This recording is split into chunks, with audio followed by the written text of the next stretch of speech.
వందనాలు మాస్టర్కి నా వందనాలు. నా సాక్ష్యం ఏంటంటే నిన్నటి దినాన మా అమ్మగారి మొట్టమొదటి జ్ఞాపకార్థ కోరిక జూలై నెల 5వ తారీఖు నుంచి నేను ప్రార్థన చేస్తున్నాను. ప్రభువా అద్భుతంగా జరగాలయ్యా.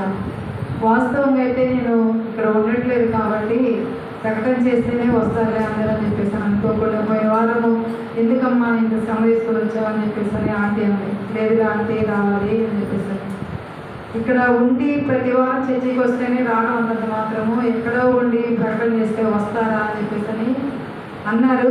కానీ నేను ఒకటే అనుకున్నా, దేవుడు ఏర్పాట్లో ఉన్న వాళ్ళని దేవుడు కంపల్సరీగా పిలిపిస్తాడు. పిలువబడిన వారు అనేకులు, ఏర్పరచబడిన వారు కొందరే అన్నట్లు దేవుడు కంపల్సరీగా అందరినీ నడిపిస్తాడు. అలా ఒక నమ్మకం నాకుంది.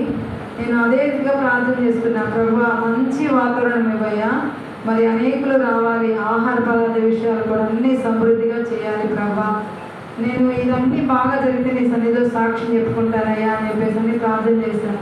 పోయిన ఆదివారం నుంచి ఎడతెగకుండా వర్షం పడతానే ఉంది ఒంగోలులో. మా వారికైతే అసలు కాలు చేయి ఆడట్లేదు అనమాట. ఆఖరికి 25వ తారీఖు రోజు మా మ్యారేజ్ డే, అది కూడా మా వారు మర్చిపోయి పాస్టర్ గారికి ఫోన్ చేసి వర్షం పడుతుందా లేదయ్యా అని అడుగుతున్నాడు.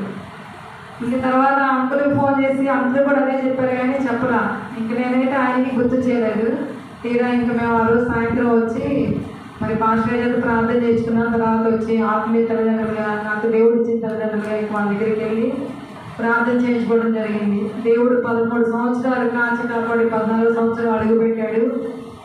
మరి మ్యారేజ్ డే అని కాదు కానీ ఆ మ్యారేజ్ డేని మర్చిపోయి తెల్లారి అమ్మ సంవత్సరం కాబట్టి ఆ హడావుల్లో మేము ఉన్నాము. మేము ఎప్పుడు ఆహార పదార్థాలు క్యాటరింగ్ ఎలా ఉంటుందని ప్రతిదీ అంకుల్కి ఫోన్ చేసి అడిగినప్పుడు అంకుల్ దగ్గర సెలెక్షన్ తీసుకొని చేసాము. కానీ అసలు ఊహించిన దానికంటే అద్భుతముగా దేవుడు జరిగించాడు అనమాట.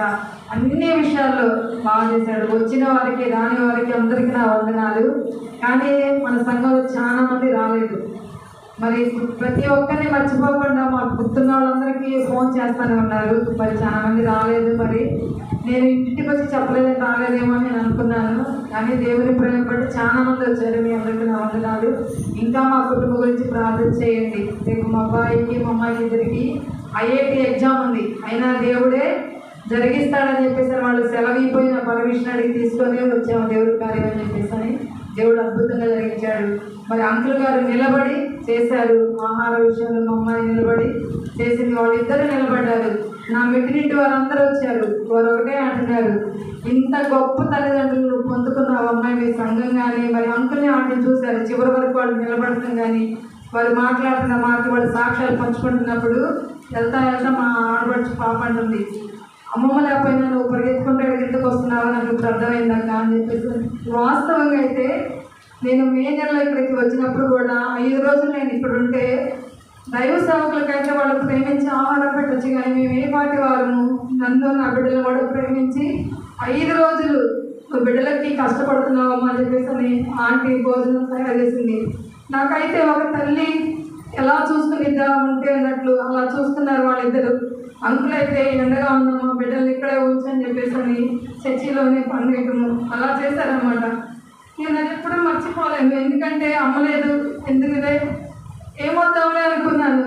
కానీ ఇక్కడ నుంచి నేను వెళ్ళి ఏం చేసుకోమన్నా సేవకులతో సమానంగా నన్ను చూశారు. అంతలంతా దేవుడు నాకు ఇచ్చాడా, ఏ యోగ్యతలని నాకు దేవుడు ఎవరికి ఇచ్చాడని నేను ఎప్పుడు దేవుడికి కృతజ్ఞతాస్తుతులు చెల్లించుకుంటా. ఎప్పుడూ నేను ఆ విశ్వాసం మర్చిపోనమాట. మరి అంత గొప్పగా దేవుడు నాకు అంత గొప్ప తల్లిదండ్రులను ఇచ్చాడు. అందరి విషయంలో నా విషయంలో అయితే మటుకి నాకు ప్రత్యేకమే. అది నేను గర్వంగా చెప్పుకుంటాను. ఈ చిన్న సాక్ష్యం దేవుడు దీవించిన గాక. మరి పాస్టర్ గారు కూడా ఎంతో శ్రద్ధ తీసుకొని అన్నీ చేశారు. పాస్టర్ గారికి ప్రత్యేకంగా వందనాలు తెలుస్తున్నాను. మా కుటుంబం కొరకు మీరు ప్రార్థన చేయండి. ఈ చిన్న సాక్ష్యం దేవుడు దీవించిన